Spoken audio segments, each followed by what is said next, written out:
Bismillahirrahmanirrahim. Assalamualaikum warahmatullahi wabarakatuh. Alhamdulillah. Waalaikumsalam. Oke, Alhamdulillah kita bisa ketemu ya di ruang Zoom ini. Walaupun ini rencana yang tidak di apa namanya tidak saya rencanakan dengan matang, tetapi bukan dengan matang ya, tapi dengan tidak dengan jauh-jauh hari, sehingga mungkin yang teman-teman yang hadir di Zoom juga tidak terlalu banyak. Dan buat teman-teman yang mungkin menyimak nanti secara rekaman atau apapun itu, Math Hours, acara webinar yang digagas oleh Ngaji Matematika ini, insya Allah akan dibuat reguler seminggu sekali.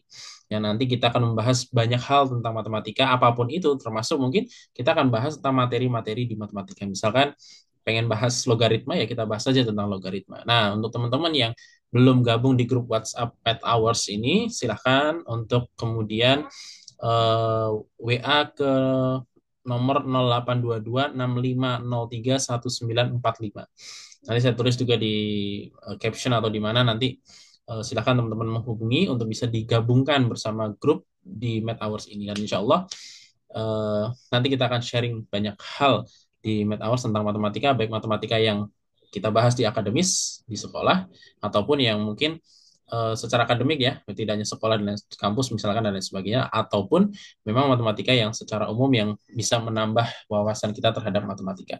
Saya lagi kepikiran, ini termasuk apa spoiler aja, saya nggak tahu terrealisasinya kapan. Saya lagi kepikiran kita akan saya juga lagi pengen, saya lagi baca buku tentang biografi angka nol.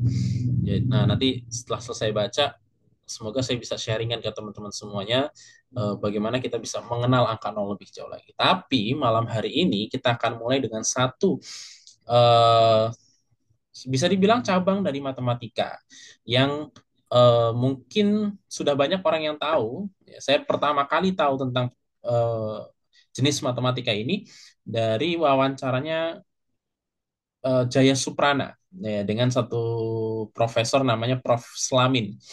Itu di mana? Di YouTube itu ada. Nanti silakan teman-teman bisa cari di sana. Jaya Suprana dan Profesor Slamin membahas tentang matematika rekreasional. Nah, eh, itulah juga yang akan kita bahas pada malam hari ini, walaupun tidak secara detail, tetapi kita akan coba bahas matematika rekreasional secara eh, ibaratnya introduction-nya saja. Ya, kita coba mengenalkan ya, matematika rekreasional. Karena kalau kemudian kita bisa mengenal matematika rekreasional ini dan kemudian bisa ngulik lebih jauh tentang matematika rekreasional, buat saya ini adalah bagian dari matematika yang bisa dipakai untuk teman-teman guru terutama atau teman-teman siswa mahasiswa untuk kemudian memancing ketertarikan orang terhadap matematika. Ya, karena memang kita bisa kenal, kita bisa tahu banyak orang yang punya perspektif buruk terhadap matematika, ada yang punya apa namanya pengalaman buruk terhadap matematika ataupun juga punya semacam trauma ya terhadap matematika. Makanya ada istilah math anxiety juga.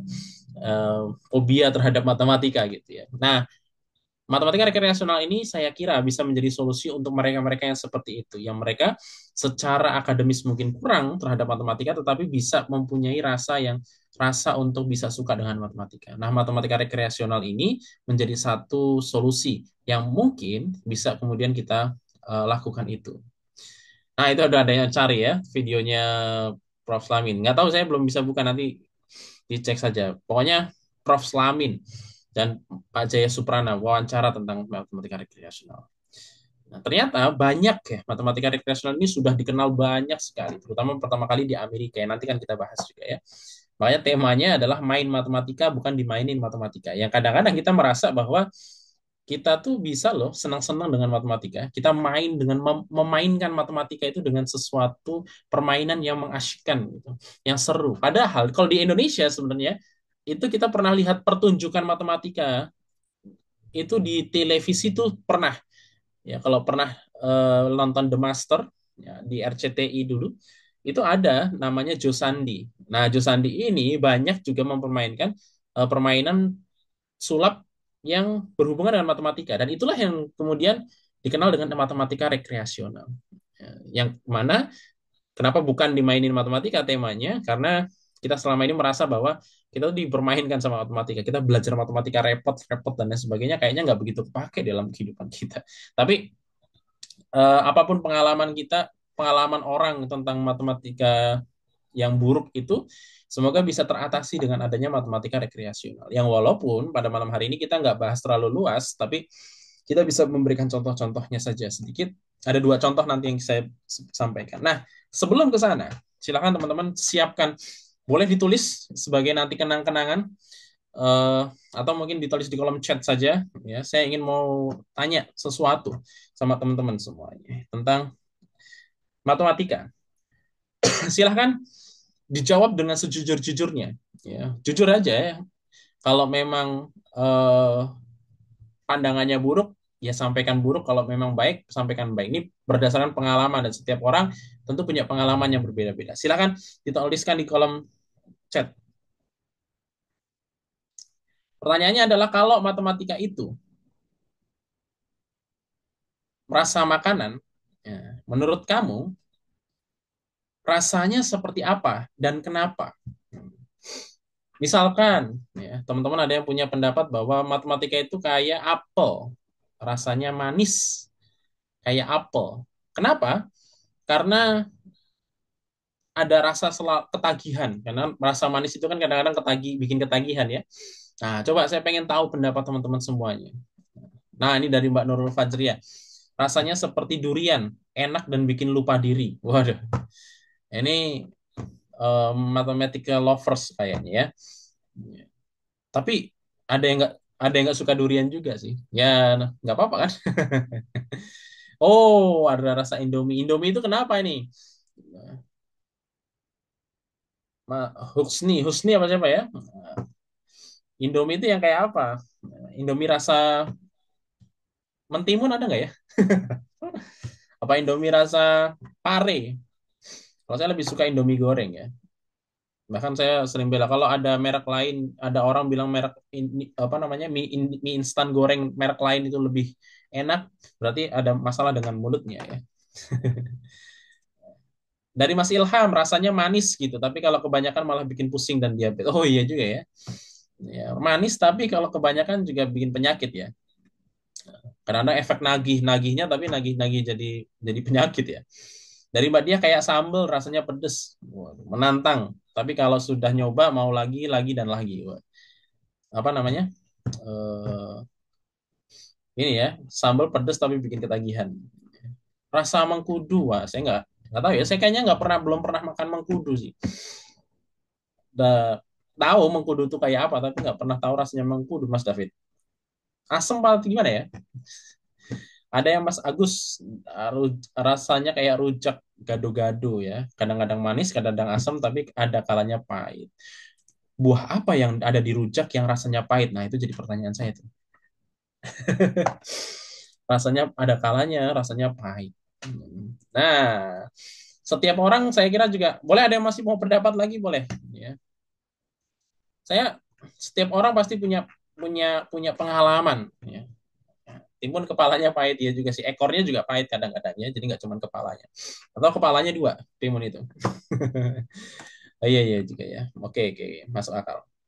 Nah, setiap dari kita punya pengalaman yang banyak. Nah, ada yang Mbak Tika nih, kayak seblak. Kalau levelnya pas ya nikmat, kalau levelnya ketinggian ya bikin sakit perut juga. Jadi emang harus sesuai levelnya ya. Kalau kita masih belum belajar level SD ya, belajar dulu level SD-nya, jangan langsung level SMA.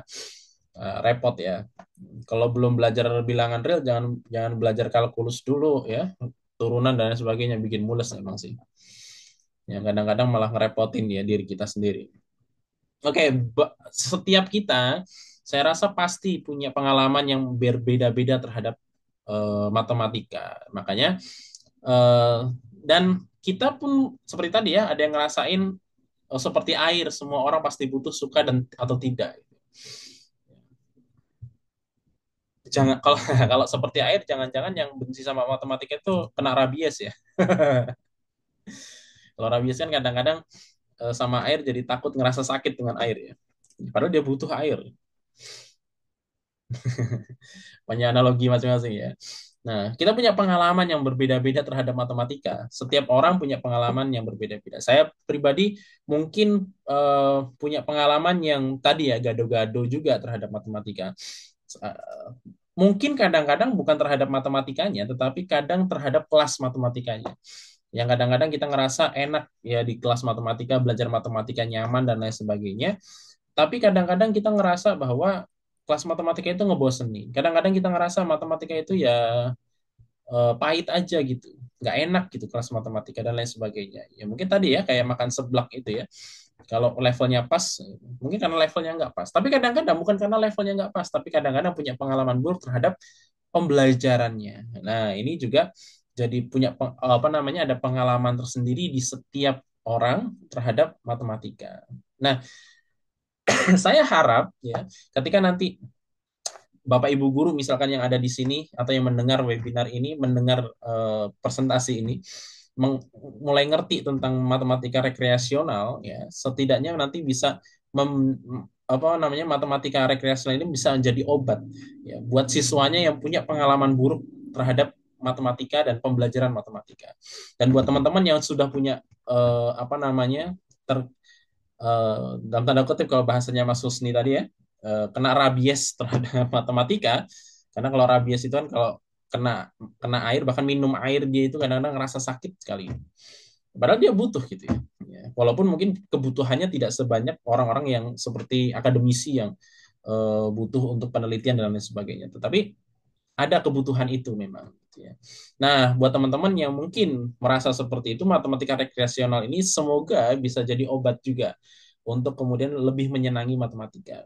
Karena walaupun bagaimanapun ya, kita kalau mau belajar belajar itu kalau guru-guru kita dulu mungkin ya termasuk paling nggak guru saya dulu mengajarkan dan memberi nasihat gimana caranya kalau kita bisa paham materi yang sulit, pelajaran yang susah untuk difahami. Yang pertama adalah senengin dulu gurunya kan gitu ya. Sebenarnya bukan senengin dulu gurunya, tapi senengi dulu pelajarannya atau mungkin senengin dulu eh, proses belajarnya. Yang kadang-kadang kalau kita udah senang terhadap prosesnya, apapun hasilnya kita nggak begitu masalah. Yang penting kita sudah berproses di sana. Nah, belajar matematika saya kira juga seperti itu. Nah, semoga sekali lagi matematika rekreasional ini bisa jadi satu obat, bisa jadi satu jalan untuk bisa menambah minat ya, minat terhadap matematika itu sendiri. Saya mau ngenalin teman-teman dengan satu tokoh ya.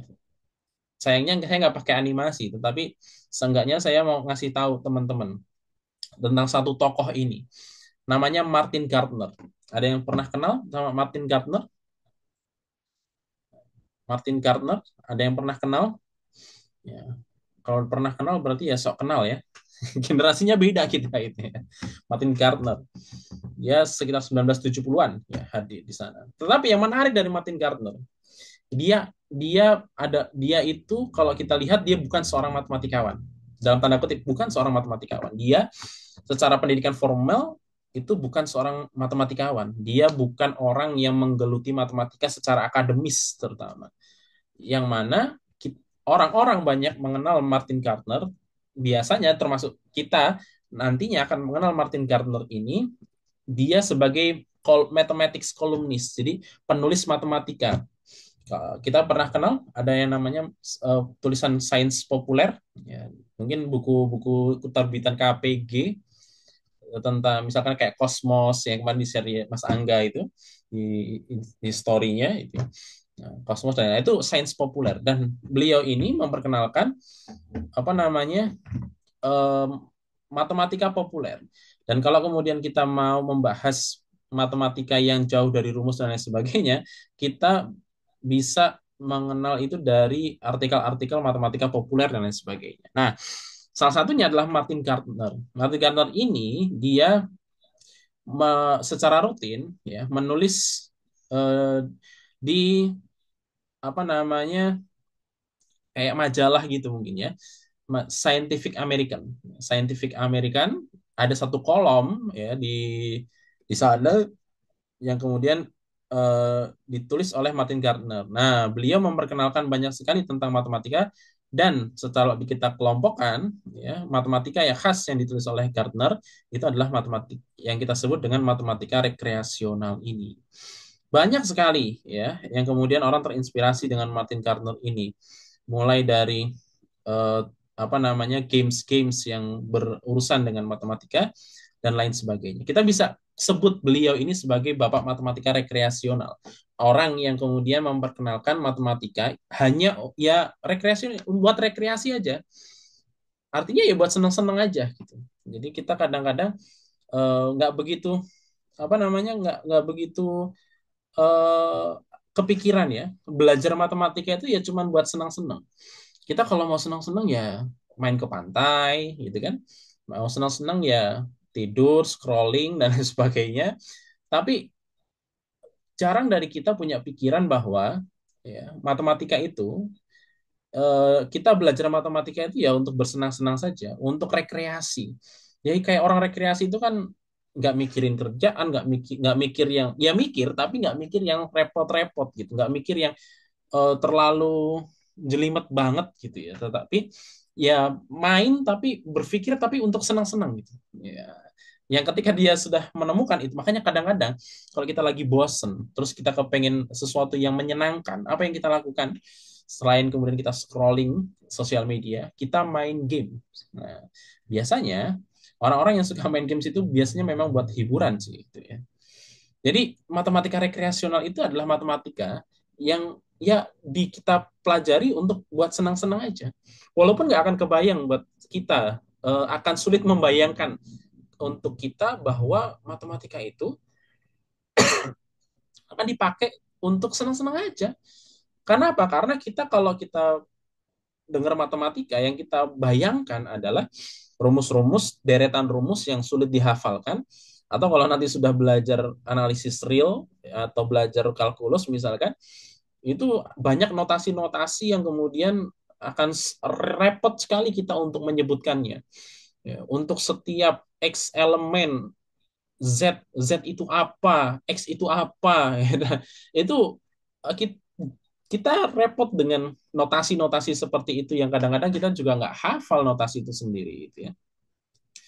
Kita terbiasa kalau ngomong matematika itu ya matematika yang formil aja, gitu ya. Matematika yang kita pelajari di sekolah dan sayangnya pelajaran matematika sekolah kita itu ya dipelajari untuk sesuatu yang sebenarnya nggak begitu bermanfaat. Kalau teman-teman ngikutin tulisannya Pak Rahmat Hidayat, itu beliau mengkritik tentang pelajaran matematika SMA itu sebenarnya nggak penting dan sebetulnya betul nggak begitu penting, nggak penting untuk kemudian dipelajari. Kenapa? Karena SMA sudah belajar kalkulus kan, limit, turunan, integral dan lain sebagainya. Untuk apa? Yang kadang-kadang dari mereka kita juga nggak tahu apakah kemudian betul-betul akan terpakai dan lain sebagainya. Sedangkan di sisi lain kita ketemu nih ada siswa-siswa yang sudah bahkan SMA itu matematika dasarnya aja sulit gitu, masih sulit untuk memahami dan lain sebagainya. Bahkan kalau kita lihat kurikulum dari TK sampai kelas SMA kelas 12 itu kita akan ketemu sama yang namanya kalkulus, kita ketemu aljabar. Wah, itu udah ibaratnya puncaknya belajar matematika itu ya kalau kita udah ketemu kalkulus, aljabar dan lain sebagainya. Nah, atau hal-hal abstrak lain lah ya, matematika tingkat lanjut dan lain sebagainya itu gitu. Yang kemudian eh, kita nggak pernah merasa bahwa belajar matematika itu ada sesuatu yang ya bisa untuk menyenangkan. Menyenangkan dalam arti betul-betul ya bersenang-senang saja, kayak kita main game. Ya kita main game itu kan yang senang-senang aja, menang menang alhamdulillah, enggak ya bikin penasaran kan gitu. Main games tebak-tebakan misalkan dan lain sebagainya. Nah, makanya kalau bisa ya kalau ada Bapak Ibu guru di sini atau mungkin ya kita bisa usulkan bahwa matematika rekreasional ini bisa masuk di dalam kurikulum sekolah kita juga. Karena ya paling nggak untuk gantiin ya tadi ya apa namanya eh, matematika SMA yang kadang-kadang nggak begitu kepake juga untuk mereka gitu. Yes. Kenapa nggak dimasukin ini aja gitu ya matematika rekreasional sehingga orang-orang merasa ada rasa penasaran terhadap matematika, punya rasa yang menyenangkan terhadap matematika karena kita punya otak kita ya manusia itu selalu apa namanya ketagihan untuk sesuatu, merasa sesuatu kepada sesuatu yang menantang. Itulah kenapa kalau kita main games ya, kalau gamesnya gitu-gitu aja, kan saya pernah main games juga yang semakin tinggi levelnya kayaknya nggak semakin sulit, tapi ya kayak gitu-gitu aja, lebih kayak ngulang level berikutnya tapi lebih sulit sedikit. Artinya level kesulitannya nggak sampai maksimal gitu. Dan itu ngebosenin. Tapi kalau game yang nggak ngebosenin adalah game yang kalau kemudian kita eh, apa namanya mainkan itu semakin lama semakin sulit, dan ketika kita belum bisa apa namanya menamatkan game tersebut dengan lebih baik ya, itu ada rasa penasaran gitu ya. Kalau dulu saya main namanya Mario Bros. Mario Bros kalau nggak salah ya namanya. Itu semakin lama semakin menantang itu. Dan itu yang membuat eh, games seperti itu lebih awet diminati oleh banyak orang. Kenapa? Karena sebenarnya secara naluriah manusia itu senang dengan tantangan. Ya. Nah, kenapa kita nggak tapi ya memang tidak dipakai untuk apa namanya kayak kayak terlalu formal dan lain sebagainya, karena games itu ya permainan saja gitu, dan kita memahami itu. Ya, sehingga ini eh, bisa jadi solusi. Ya memang hanya bersenang-senang saja gitu. Ya, hanya untuk buat senang-senang aja. Nah, kenapa matematika rekreasional? Ya, saya ada paling nggak ada tiga ya alasan yang kemudian bisa apa namanya teman-teman fahami ya tentang kenapa sih kita harus ngerti tentang matematika rekreasional, dan atau mungkin kenapa kita eh, apa namanya bisa memberikan matematika rekreasional ini kepada anak didik kita atau kepada diri kita sendiri, sehingga kita merasa matematika itu menjadi sesuatu yang menyenangkan dan perlu. Yang pertama adalah tentang meningkatkan minat. Jadi memang akan membantu kita meningkatkan minat kita terhadap matematika. Ya, kenapa? Karena ya matematika rekreasional itu hanya untuk senang-senang saja. Siapa sih yang nggak suka senang-senang? Ya, games itu asalkan dia menyenangkan, eh, itu menjadi games yang diminati gitu. Se dalam tanda kutip sebodoh apapun games itu sebetulnya, tapi karena orang merasa tertantang dan lain sebagainya, itu biasanya akan menyenangkan juga gitu ya. Ya, sehingga dengan matematika rekreasional ini harapannya memang ketika kita belajar matematika kita menemukan kesenangan baik itu dalam berpikir atau menyelesaikan masalah. Kayak misalkan dulu saya lupa nama gamenya apa ya. Jadi gamesnya itu kayak eh, temukan angka 6. Oh, ternyata angka 6-nya itu ada di level level 26. Oh, ternyata klik angka 6 di level 26 itu, oh, ternyata di situ. Kalau kita lihat di luar itu ternyata nggak ada. Ya, main-mainan kayak teka-teki dan lain sebagainya.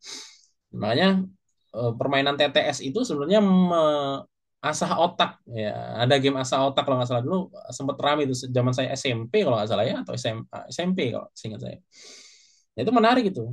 Jadi eh, game yang sulit itu belum tentu menjadi game yang tidak menyenangkan gitu. Sehingga kita bisa mengemas matematika itu menjadi sesuatu yang lebih menarik ya. Sehingga minat terhadap matematika itu bisa meningkat. Karena kita tahu kenapa orang malas belajar matematika, termasuk orang yang buruk buruk pemahamannya terhadap matematika karena memang minatnya udah nggak ada. Nah, kalau kita bisa meningkatkan minat itu kepada orang lain, terutama bagi guru misalkan terhadap siswanya, saya yakin mindset mindset siswa itu terhadap matematika akan lebih baik, dan ketika mindsetnya terhadap matematika lebih baik, insya Allah prestasi atau pemahaman dia terhadap matematika itu jauh lebih bagus. Saya pernah bahas dalam mathematical mindset ya, bahwa belajar matematika itu soalan di mindset saja. Nah, untuk bangun mindset itu salah satunya bisa dengan membangun minat eh, orang atau minat kita gitu ya. Bahkan kalau mungkin di sini ada hanya bukan bukan guru, saya hanya orang tua. Nah, orang tua itu punya peran penting ya, peran penting untuk apa namanya membangun minat itu juga, karena kebanyakan orang eh, buruk mindsetnya terhadap matematika, justru itu juga peran dari orang tua juga. Makanya belajar matematika yang benar. Matematika itu susah, matematika itu nggak nggak segampang yang kamu kira. Nah, itu membentuk mindset. Oh, matematika itu susah. Oh, matematika itu nggak nggak semudah yang kita kira. Ternyata kalau bisa jadi akan tertanam mindset di anak kita bahwa oh matematika itu susah, kayaknya aku nggak bisa, makanya aku harus bekerja keras. Kalau saya harus bekerja keras, kayaknya males deh, capek dan lain sebagainya. Jadi bangun mindset, meningkatkan minat itu bisa kita pakai dengan matematika rekreasional. Yang kedua adalah aksesibilitas, sehingga membuat matematika itu lebih mudah diakses oleh masyarakat umum, tidak hanya oleh akademisi. Jadi kita merasa bahwa matematika itu kayak ilmu ningrat, kalau kata Prof. Fahmi Amhar itu ilmu yang bikin pening tapi nggak boleh melarat gitu ya. Yang kadang-kadang kalau jadi pintar matematika itu buat apa sih? Nggak bikin kaya ya matematika tingkat tinggi terutama ya. Jadi orang yang kemudian punya mindset buruk terhadap matematika sekiranya bisa ini. Jadi kalau pintar matematika ya itu bisa bukan hanya jadi guru saja, jadi dosen gitu misalkan, tapi bisa jadi kayak pesulap lah misalkan. Anda mau jadi pesulap pakai matematika bisa loh, kayak Joe Sandi itu permainan-permainan matematika dan lain sebagainya. Termasuk kalau teman-teman salah satu bagian daripada matematika rekreasional yang terkenal adalah Mathemagic. Jadi matematika dipakai buat sulap. Nah, salah satu profesor yang dia dari Amerika kan, seingat saya, namanya Profesor Arthur Benjamin.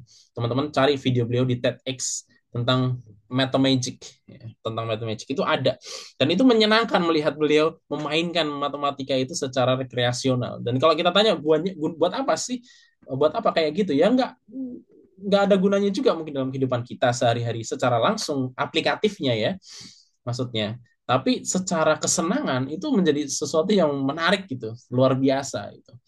Nah itu bisa membuat orang menjadi punya akses terhadap matematika jauh lebih lebih menarik, karena kadang-kadang orang menutup diri duluan terhadap matematika. Dan yang ketiga adalah meningkatkan keterampilan. Artinya keterampilan kita itu berkembang, keterampilan berpikir logis dan pemecahan masalah. Kalau kita bahas teka-teki misalkan, ya teka-teki, ya pernah baca novelnya Terry Lee, judulnya saya lupa. Eh, aku, kau dan sepucuk angpau merah kalau nggak salah. Jadi ada tokoh laki-lakinya itu suka sama satu perempuan yang dia sering lihat di perahu ketika nyebrang sungai gitu ya. Nah, kalau nggak salah di fasenya di novel itu ya. Nanti kalau ada yang lebih ngeh bisa di ini kan. Jadi, nah, oh bukan, kayaknya di serial Bumi deh. Nah, nanti yang ngeh bisa di ini ya kasih tahu ya. Nah, itu ada tebak-tebakan nih ya. Kalau tebak-tebakan ala orang-orang ini, tapi dengan logika juga, masuk logika dan ada alasan dan lain sebagainya. Itu menarik gitu. Jadi memang mengasah otak, mengasah logika kita juga. Kalau kita kemudian sering mengatakan bahwa matematika itu bukan sekedar berhitung, matematika itu adalah tentang bagaimana kita bisa memecahkan permasalahan, kita bisa berpikir logis, runut cara berpikir kita dan lain sebagainya, maka ini menjadi salah satu ya cara yang menyenangkan untuk melakukan itu. Jadi nggak hanya di drill soal saja ya, orang sudah antipati duluan kalau dengan drill soal gitu ya. Ya itu kalau kayak gitu apa bedanya dengan yang lainnya gitu ya? Karena setiap kita dapat guru ya pasti itu yang diberikan. Nah, kita bisa ngasah logika siswa, kita bisa memberikan pembelajaran matematika juga secara sebagai suatu pemecahan masalah dengan matematika rekreasional ini. Ada banyak bentuk matematika rekreasional. Yang penting intinya adalah di situ adalah suatu permainan, permainan berpikir dan lain sebagainya. Dan ada beberapa permainan berpikir yang disampaikan oleh Martin Gardner. Nanti silakan teman-teman ini ya apa namanya explore kembali tentang matematika rekreasional ini, tentang Martin Gardner juga. Ada banyak ya games termasuk pemecahannya dan lain sebagainya. Nah, saya ambil beberapa contoh. Saya mau bermain dengan matematika rekreasional ini. Ya. Permainannya adalah menebak angka lahir, tanggal lahir, dan ini menjadi ya salah satu permainan. Ya. Apa yang perlu disiapkan untuk bisa main tebak tanggal lahir? Kita perlu menyiapkan kartu angka. Nah, kartu angka yang isinya kayak gini. Ya, ini kelihatannya angka acak tapi nggak acak-acak banget gitu ya. Tapi ada kartu satu di sebelah sini, di sini ada kartu satu. Ya, ada saya mau pakai headlight ini. Ya. Di sini nih ada kartu satu. Ya, di sini ada kartu dua, ada kartu tiga, kartu empat, kartu lima. Nah, ini ada yang pernah main nih pas SMP. Nah, Menarik ini, gitu. Dan ini bisa dimainkan oleh kita bahkan tanpa kita menghafal apa namanya angka-angka yang ada di dalam kartu itu. Ya, ya. Kita tanpa menghafal angka yang seperti itu. Betul, intinya ada yang di kiri atas ini kan. Nah, ini kiri atas ini satu, dua, empat, delapan, 16 gitu. Kalau agak bingung, kita coba permainannya gimana sih? Permainannya misalkan saya manggil nih, Mas, ya dua pangkat n min satu, kartu satu gitu kan, dan lain sebagainya. Nah ini bisa jadi satu permainan yang mengasyikkan. Buat kita mungkin cuma kayak gitu ya, tetapi bagi siswa atau bagi orang lain yang itu bisa jadi sesuatu hal yang luar biasa, gitu. Keren gitu dan lain sebagainya. Nah ini sederhana ya. Kalau teman-teman permainannya buat pesulap yang ditampilkan di TV itu ya itu lebih ya mungkin kombinasi dengan permainan yang angka dan kemudian matematika dan permainan yang lainnya juga ilusi dan lain sebagainya mungkin itu pakai juga. Tapi ini bisa kita pakai. Contoh misalkan yang belum tahu tentang permainan ini boleh komen saya. Nah, tulis saya kalau belum tahu. Saya akan coba memainkan buat sama teman-teman semuanya. Nah, oke. Okay. Sama Mbak Dia dulu deh. Nah, boleh nanti ditulis di kolom chat boleh atau mau pakai suara juga boleh. Ini ada kartu ya. Ini di sini. Jadi ini kartu pertama di sini. Ini K1 itu kartu satu, K2 itu kartu 2, ya. K3 itu kartu 3, K4 itu kartu 4, K5 itu kartu 5. Ya. Itu kartu 5. Mana Mbak Dia? Sudah siap ya? Nah, silakan Mbak Dia lihat di tanggal tanggal lahirnya Mbak Dia. Ada di kartu mana saja? Ada di kartu mana saja? Kartu satu, kartu 2, kartu 3, kartu 4, kartu 5. Di kartu yang mana saja? Kartu 2, kartu 3, dan kartu 4. Ya. Berarti eh, tanggal 14. Benar nggak ya?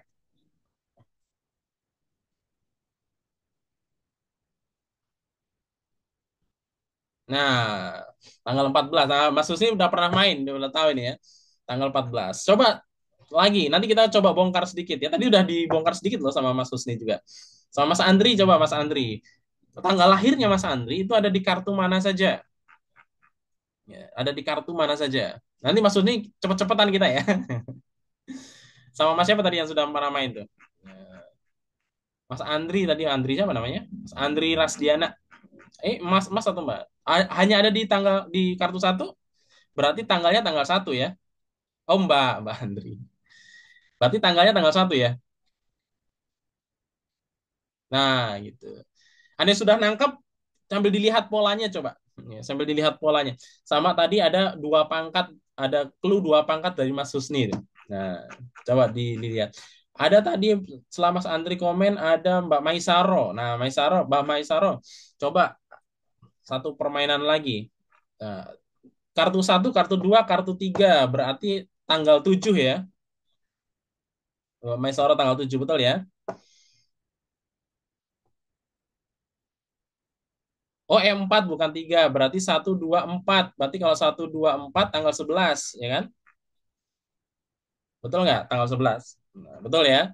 Nah, dari mana kita tahu itu? Nah, kalau misalkan kita nggak perlu menghafal ini pun, kita kadang-kadang perlu menghafal, oh K1 itu, tadi ada yang menyampaikan siapa, Mas? Yang penting ujung-ujungnya, kiri atas dari Mas Kiki Saputra. Teman-teman bisa lihat nih, kiri atas. Oh, kiri atas tuh ini. Ini angka satu, ini kuncinya. Jadi kalau ada di kartu satu, berarti ini yang kita pakai adalah satu aja, angka satunya. Ini penjelasannya panjang, nanti teman-teman saya kasih link ebook, nanti silakan dicek di sana ada ya. K2 itu berarti angka 2 yang kita pedulikan, kiri atas ya, bagian kiri atas. Kartu ketiga berarti kiri atasnya itu angka 4.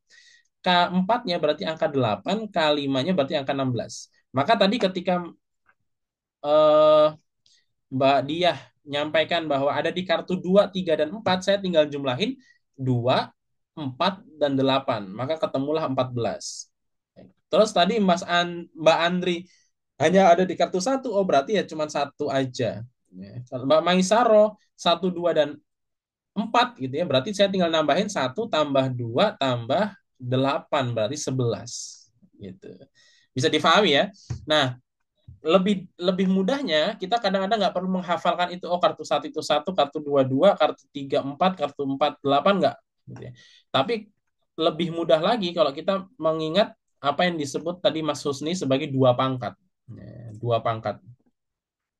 Artinya kalau berarti dua pangkat berapa? Dua pangkat n min satu. Dua pangkat n min satu. N itu adalah kartu keberapa? Misalkan kartu pertama, oh berarti dua pangkat satu min satu, berarti dua pangkat nol, yaitu satu. Kan ketemu di sini ya. Nah, kalau di kartu 2, kartu 3, kartu 4, padahal ada angka 30, satu yang juga ada di sana, gimana? Nah, itu nanti ada ini lagi ya. Ada apa namanya? Nah, tapi angka 30 nih. Mbak Erni ya. Angka 30 itu juga ada di K5. Maka harus disebutkan juga K2, K3, K4, dan K5. Jadi nggak cuma di sini saja. Jadi semua yang ada di kartu mana saja, semua harus disebutin. Permainannya gitu. Jadi nggak bisa tanggal 30 nih misalkan. Kita nyebutnya di K2, K3, dan K4 saja. Nggak boleh. Karena tebakannya nanti akan jadi salah. Karena 30 itu ada di K5 juga. Maka harus disebut K2, K3, K4, dan K5. Maka kalau dijumlahkan ada jadi 30. Kalau 31 ada sampai semuanya kan. Di semua kartu itu ada angka 31. Yang kadang-kadang kita nggak perlu nyari. Nah, dan permainannya memang bukan tepat-tepatan, tapi cepet-cepetan. Lebih yang mana yang cepat dan tepat gitu. Nah, ini jadi cukup menarik kan buat siswa itu kadang-kadang, apalagi anak SD. Wah, itu menarik sekali pasti. Kok bisa? Saya itu pernah nyoba gini. Kalau ngebelajar aljabar, saya itu sering memulai kalau ngajarin aljabar. Kemarin saya pakai di anak SMP. Itu eh, apa namanya? Tebak-tebakan. Coba pikirkan satu angka bebas itu. Terus angka tersebut kalikan dengan tiga misalnya. Kali dengan tiga. Kalau sudah, tambah dengan 9. Hasilnya ditambah 9. Coba nih teman-teman semuanya ya, ikutan sekalian ya. Nah, ini sebagai satu permainan yang kalau anak SMP kemarin yang saya ajar waktu itu ketika belajar aljabar awal-awal itu, saya buat permainan itu ya. Dan merasa ini kok bisa tahu ya gitu. Jawabannya kok bisa benar gitu. Padahal kalau kita tahu itu sederhana. Coba ya teman-teman ini ya, kita praktekkan ya. Coba pikirkan satu angka bebas teman-teman, berapapun, paling besar boleh, paling kecil boleh, terserah gitu. Bebas. Karena nanti akan saya minta untuk mengalihkan dan membagi. Jadi kalau mengalihkan, mengurangi, menjumlahi, dan membagi. Jadi kalau memang itu buruk, nggak, silahkan jangan ambil angka yang besar karena ngerepotin diri sendiri. Ya, pikirkan satu angka bebas di sana. Kalau sudah, angka tersebut kalikan dengan tiga misalkan. Ya, kali tiga. Ya, silakan dikalikan dengan tiga, diformulasikan perkalian biasa. Tiga boleh pakai perkalian bersusun, boleh pakai teknik perkalian apapun lah itu ya. Dan lain sebagainya. Ya. Terus hasilnya tambah dengan 9. Hasilnya tadi udah dikalikan 3, berapa itu hasilnya? Terus tambahin dengan 9. Setelah ketemu ditambahin 9 lebih mudah, harusnya lebih cepat, dan harusnya udah selesai. Nah, hasil yang sudah didapat itu dibagi dengan 3. Dibagi 3. Jadi kalau angka berapa tadi dikali 3, ditambah hasilnya ditambah 9, hasilnya berapa dibagi 3. Kalau sudah, ya, lalu hasilnya kurangi dengan bilangan yang teman-teman tadi pilih di awal. Kalau milih 9, oh berarti dikurangin 9. Kalau dimilih 8, berarti kurangin 8. Sudah? Kalau sudah, saya akan tebak jawabannya pasti 3. Ada yang salah? Ada yang bukan 3 hasil akhirnya? Kayaknya nggak ada ya. Iya, sama Ada nggak? tiga. Betul ya? 3 kan? Nah, dari mana? Itu kan menarik itu. Buat anak SMP kemarin saya coba, itu menarik loh itu. Kenapa? Kalau kita tahu kan, anggaplah, karena itu nanti saya bawa kepada pemahaman terhadap mengenalkan mereka tentang variabel. Angka yang teman-teman pilih, Nah, permainan zaman SD kan itu menarik loh itu. Zaman dulu kita SD kan senang banget kan, menarik sekali itu. Jadi jangan jangan ragu untuk melakukan, ya itu buat senang-senang aja gitu. Walaupun nanti kadang-kadang kita bisa tarik tarik pembelajaran di sana gitu. Tapi memang niat awalnya ya untuk itu saja. Contoh misalkan tadi pikirkan satu angka, saya nggak tahu berapa angka itu, tapi teman-teman punya angka itu. Nah, karena saya nggak tahu, saya pakai misalkan angka tersebut dengan n atau x atau p gitu ya. N misalkan ya. Terus kali 3, oh berarti secara aljabar jadi 3n. Jadi 3n. Terus hasilnya ditambah 9 jadi 3n plus 9. Terus hasilnya dibagi 3, oh berarti 3n plus 9 ini dibagi 3. Kan nanti itu hukum pencoretan itu kan, setiap sukunya bisa dicoret dengan 3 kan.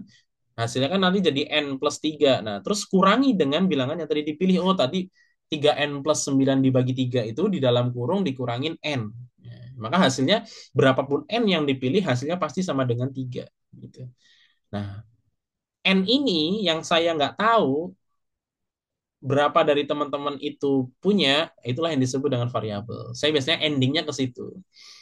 Nah, jadi variabel itu apa kira-kira menurut teman-teman? Nah, itu nanti bisa mereka membahasakan sendiri.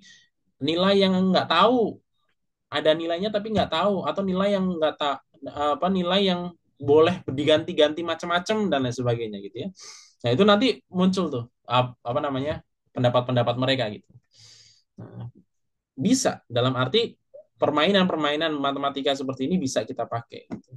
Dan ingatlah tadi yang mungkin pernah pernah punya permainan matematika seperti ini itu akan lebih relate ya. Dulu mungkin ngerasa senang dan luar biasa gitu.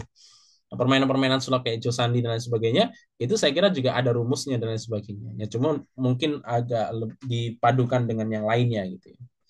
Itu ya. Atau ini saya langsung nggak ngasih ini ya, nggak ngasih apa, bukan tebak permainannya, tetapi saya akan memberikan ke teman-teman satu contoh ya, dari matematika rekreasional lainnya. Nah, itu tebak angka. Nah, ini langsung langsung ini saya kasih langsung clue-nya ya. Nah, ini bisa jadi apa namanya? Tebak angka gini misalkan.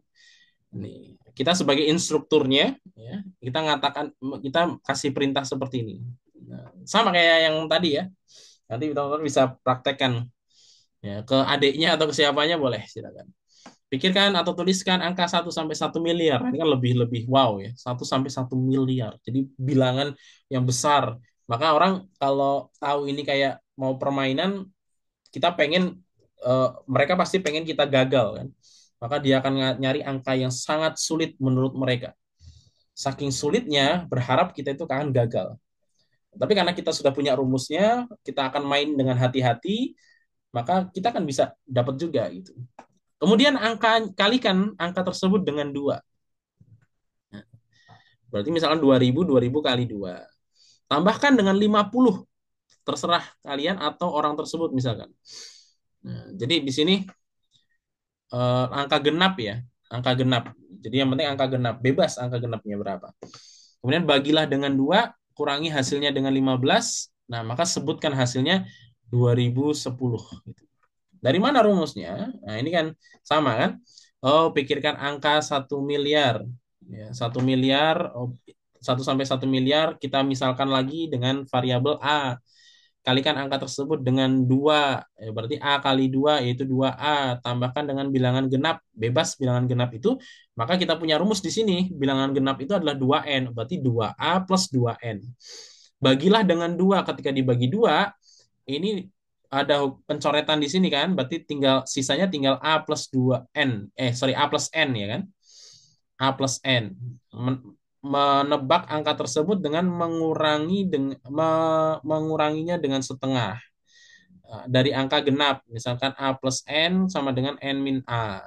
Nah, nanti ini rumus-rumus ini bisa kita pakai. Kalau kayak gini kan mungkin agak lebih rumit ya, karena kita harus harus merekonstruksi itu, kita harus ngitung lebih ini. Nah, itu contoh ya, contoh-contoh dari matematika rekreasional secara sederhana. Yang mana nanti teman-teman bisa eksplor lebih jauh tentang matematika rekreasional tersebut.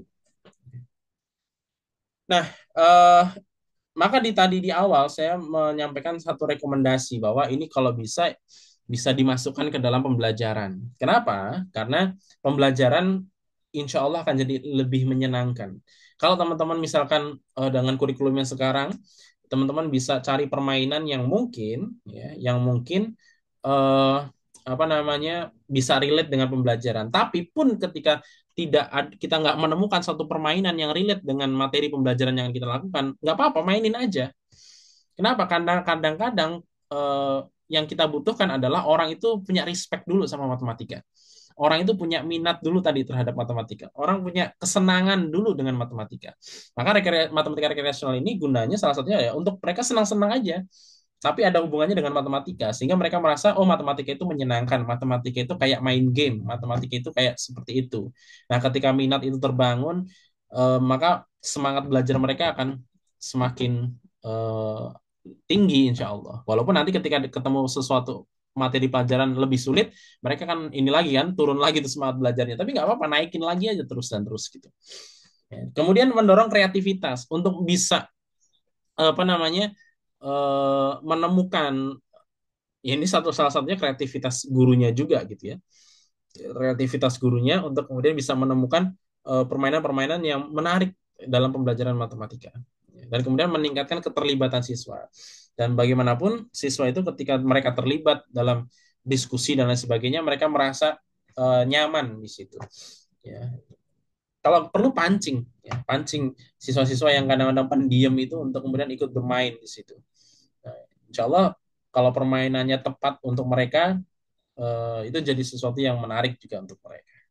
Nah, maka kalau teman-teman mungkin butuh referensi lebih jauh tentang matematika rekreasional, nah ini ada sedikit rekomendasi kelas matematika rekreasional. Saya dan Pak Rahmat Hidayat dari Matemagis itu bikin satu kelas namanya matematika rekreasional yang akan didapatkan selama 4 pertemuan ya, selama 4 pertemuan dimulai nanti tanggal 26 Mei 2025, 26 sampai 28 dan nanti dilanjut lagi di tanggal 2 Juni.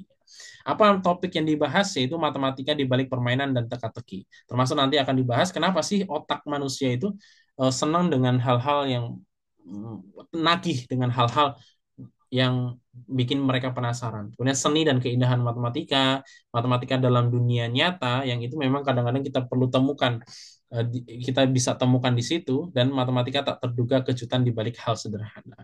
Karena permainan matematika itu bisa kita dapatkan dari hal-hal yang sederhana juga. Nah, kalau teman-teman ada minat untuk ikut kelasnya, silakan daftar di link ini s.id/garis miring rekreasi MTK. Nah, terakhir saya mau tutup presentasi kita dengan satu quotes yang cukup menarik dari Matthew Albright. Saya nggak tahu bacanya benar atau enggak ya. Tapi beliau ini adalah salah satu matematikawan yang nanti teman-teman kalau mau lebih detail tahu tentang Matthew Albright ini, teman-teman bisa cari di presentasi beliau di TEDx, judulnya Math is Play. Jadi matematika itu adalah sebuah permainan, ya. Matematika adalah sebuah permainan yang mana itu dapat sangat menyenangkan, gitu ya. Or at least it can be more playful, sesuatu yang bisa sangat menyenangkan. Asalkan kemudian kita bisa menemukan titik menyenangkan itu di mana. Dan salah satunya adalah dengan permainan. Permainan itu bisa dengan teka-teki. Salah satunya kalau teman-teman sering main namanya Sudoku. Sudoku itu juga permainan matematika yang dari matematika rekreasional. Dan semoga nanti ini bisa jadi inspirasi buat teman-teman untuk lebih membangun minat terhadap matematika. Dan ini mungkin bisa jadi solusi karena kadang-kadang yang jadi masalah adalah siswa kalau saya pribadi kalau mau dirunut adalah karena biasanya kenapa orang sulit untuk memahami matematika karena mereka nggak punya respect duluan sama matematika. Kalau orang punya respect, akhirnya dia punya curiosity, punya rasa ingin tahu yang lebih sehingga mereka mau ngulik itu. Sebenci apapun orang kalau penasaran itu pasti akan diulik sampai dalam. Nah, kadang-kadang ada orang yang tersesat memahami matematika justru karena benci tapi punya ada rasa penasaran di situ. Nah, bagaimana kemudian kita kadang-kadang nggak bisa membuat orang jadi senang terhadap matematika, tapi kita bisa mengubah orang jadi penasaran terhadap matematika. Nah, salah satu caranya adalah dengan matematika rekreasional. Itu mungkin yang bisa saya presentasikan pada malam hari ini, Mas.